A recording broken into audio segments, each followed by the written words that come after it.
ನೀವು ಹೇಳ್ದಂಗೆ ಅದು ಮುಂಚೆಯಿಂದನೂ ಇದೆ ಸಕ್ಕರೆ ಕಾಯಿಲೆ ಅನ್ನೋದು, ಬಟ್ ಇತ್ತೀಚಿನ ದಿನಗಳಲ್ಲಿ ಅದು ಹೆಚ್ಚಾಗ್ತಾ ಇದೆ. ಮಧುಮೇಹ ಅಥವಾ ಡಯಾಬಿಟೀಸ್ ಅಂದರೆ ಬ್ಲಡ್ನಲ್ಲಿ ಸಕ್ಕರೆ ಹೆಚ್ಚಾಗಿದ್ದರೆ, ನಾರ್ಮಲ್ ಶುಗರ್ ಏನಂತ ಹೇಳ್ತೀವಿ ಅದು ಫಾಸ್ಟಿಂಗು, ಅದು ಖಾಲಿ ಹೊಟ್ಟೆನಲ್ಲಿ ಏನು ತಿಂದೆ ಅಲ್ಲ ಬೆಳಗ್ಗೆ ಎದ್ದ ತಕ್ಷಣ ಚೆಕ್ ಮಾಡಿದಾಗ ಅದು 125 ಒಳಗೆ ಇರಬೇಕು. ಅದು 125ಗಿಂತ ಹೆಚ್ಚಿದ್ದರೆ ಆವಾಗ ಅದು ಪ್ಲಸ್ ಫುಡ್ ಆದಮೇಲೆ 200 ಮೇಲಿದ್ದರೆ, ಮತ್ತು ಬೆಳಗ್ಗೆ ಬ್ರೇಕ್ಫಾಸ್ಟ್ ತೊಗೊಂಡಾದ್ಮೇಲೆ ಜಾಸ್ತಿ ಹೆಚ್ಚಾದರೆ 200 ಮೇಲಿದ್ದರೆ ಅದನ್ನು ಡಯಾಬಿಟಿಸ್ ಅಂತ ಹೇಳ್ತೀವಿ. ಅದರಲ್ಲಿ ಬಹಳಷ್ಟು ವಿಧಗಳಿದೆ. ಒಂದು type 2 diabetes, that is the commonest.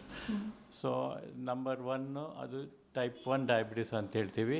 ಅದು ನಂಬರು ತುಂಬ ಕಡಿಮೆ, ಲೆಸ್ ದೆನ್ 1%, ಅದಕ್ಕಿಂತ ಕಮ್ಮಿ ಅಂತಲೇ ಹೇಳ್ಬೋದು. ಅದು ಯೂಶ್ವಲಿ ಚಿಕ್ಕವರಲ್ಲಿ ಕಾಣಿಸ್ಕೊಳುತ್ತೆ.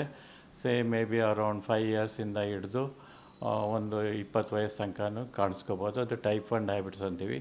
ಟೈಪ್ 1 ಡಯಾಬಿಟಿಸ್ಗೆ ಮುಖ್ಯವಾದ ಕಾರಣ ಏನಂತ ಹೇಳಿದ್ರೆ, ನಮ್ಮ ಬಾಡಿನಲ್ಲಿ ಶುಗರ್ ಕಮ್ಮಿ ಮಾಡೋದಕ್ಕೆ ಪ್ಯಾನ್ಕ್ರಿಯಾಸ್ ಅಂತ ಒಂದು ಗ್ಲ್ಯಾಂಡ್ ಇರ್ತದೆ, ಅದರಲ್ಲಿ ಬೀಟಾ ಸೆಲ್ಸ್ ಅಂತ ಇರ್ತದೆ, ಅದರಿಂದ ಇನ್ಸುಲಿನ್ ಪ್ರೊಡ್ಯೂಸ್ ಆಗಬೇಕು. ಯಾವುದೋ ಕೆಲವು ವೈರಸ್ ಕಾರಣ ಅಥವಾ ಕೆಲವು ಇಮ್ಯುನಿಟಿ ಪ್ರಾಬ್ಲಮಿಂದ ಏನಾಗುತ್ತೆ, ಆ ಬೀಟಾ ಸೆಲ್ಸ್ ಅನ್ನೋದೆಲ್ಲ ಡೆಸ್ಟ್ರಾಯ್ ಆಗಿಬಿಡ್ತದೆ, ಅಂದರೆ ಸತ್ತೋಗ್ತದೆ ಅಂತ ಹೇಳ್ಬೋದು, ಡೆತ್ ಆಗುತ್ತೆ ಅಂತ ಹೇಳ್ಬೋದು. ಆವಾಗ ಏನಾಗುತ್ತೆ, ಇನ್ಸುಲಿನ್ ಬಾಡಿನಲ್ಲಿ ಪ್ರೊಡ್ಯೂಸೇ ಆಗೋದಿಲ್ಲ. ಆವಾಗ ಅದನ್ನು ಟೈಪ್ 1 ಡಯಾಬಿಟಿಸ್ ಅಂತ ಹೇಳ್ತೀವಿ. ಸೊ ಟೈಪ್ 1 ಡಯಾಬಿಟಿಸ್ ಯೂಶ್ವಲಿ ನಾನು ಹೇಳ್ದಂಗೆ ಚಿಕ್ಕ ವಯಸ್ಸಿನಲ್ಲಿ ಕಾಣ್ಕೊಳ್ತದೆ. ಅವ್ರಿಗೆ ಇನ್ಸುಲಿನ್ ಬಿಟ್ಟರೆ ಬೇರೆ ಏನೂ ಟ್ರೀಟ್ಮೆಂಟ್ ಇರೋದಿಲ್ಲ. ಅದು ಇನ್ಸುಲಿನ್ನು ಮಿನಿಮಮ್ 3 ಟೈಮೇ ತೊಗೊಳ್ಬೇಕಾಗ್ತದೆ. ಸೊ ಅದರಿಂದನೇ ಅವ್ರಿಗೆ ಶುಗರ್ ಕಂಟ್ರೋಲ್ ಬರಬೇಕು. ಅದು ಒಂದು ಟೈಪ್ 1. ಟೈಪ್ 2 ನಾನು ಆವಾಗಲೇ ಹೇಳ್ದಂಗೆ ವಯಸ್ಸು 25-30 ವಯಸ್ಸು ಮೇಲೆ ಕಾಣಿಸ್ಕೊಳ್ತದೆ. ಅದರಲ್ಲಿ ಇನ್ಸುಲಿನ್ ಡೆಫಿಷಿಯನ್ಸಿ ಮತ್ತು ಇನ್ಸುಲಿನ್ ರೆಸಿಸ್ಟೆನ್ಸ್ ಅಂತ ಹೇಳ್ತೀವಿ.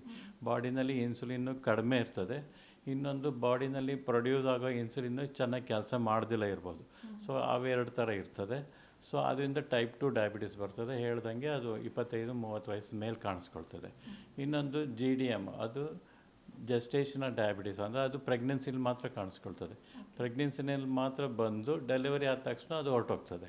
ಬಟ್ ಪ್ರೆಗ್ನೆನ್ಸಿನಲ್ಲಿ ಬಂದುಬಿಟ್ಟು ಡೆಲಿವರಿ ಆದ ತಕ್ಷಣ ಹೊರಟೋದ್ರೆ ಅವರು ಅದು ನನಗೆ ಡಯಾಬಿಟಿಸ್ ಪ್ರೆಗ್ನೆನ್ಸಿಲಿ ಮಾತ್ರ ಇತ್ತು ಆಮೇಲೆ ಬರುತ್ತೆ ಅಂತ ಅವರು ನೆಗ್ಲೆಕ್ಟ್ ಮಾಡಬಾರ್ದು. ಡೆಲಿವರಿ ಆದಮೇಲೂ ಡೆಲಿವರಿನಲ್ಲಿ ಅವ್ರು 99% ಇನ್ಸುಲಿನ್ನೇ ತೊಗೊಳ್ಬೇಕಾಗ್ತದೆ. ಅದಾದಮೇಲೆ ಡೆಲಿವರಿ ಆದಮೇಲೆ ಅವರು 6 ಮಂತ್ಸ್ಗೆ ಒಂದು ಸಲನೋ ಅಥವಾ 1 ಇಯರ್ಗೆ ಒಂದು ಸಲನೋ ಚೆಕ್ ಮಾಡ್ಕೋತಾ ಇರಬೇಕು. ಯಾಕೆಂದರೆ ಅವ್ರಿಗೂ ಟೈಪ್ 2 ಡಯಾಬಿಟಿಸ್ ಕನ್ವರ್ಟ್ ಆಗೋ ಚಾನ್ಸ್ ಇರ್ತದೆ. ಆದ್ದರಿಂದ ಅವರು ಡೆಲಿವರಿ ಆದಮೇಲೂ ಶುಗರ್ನ ಚೆಕ್ ಮಾಡಿಕೊಂಡು ಫುಡ್ ಕಂಟ್ರೋಲ್ ಮಾಡಿಕೊಂಡು ಎಕ್ಸಸೈಸ್ ಮಾಡಿಕೊಂಡು ಅದನ್ನು ಕಮ್ಮಿ ಮಾಡ್ಬೋದು. ಇದು ಮೇನ್ 3 ವಿಧ.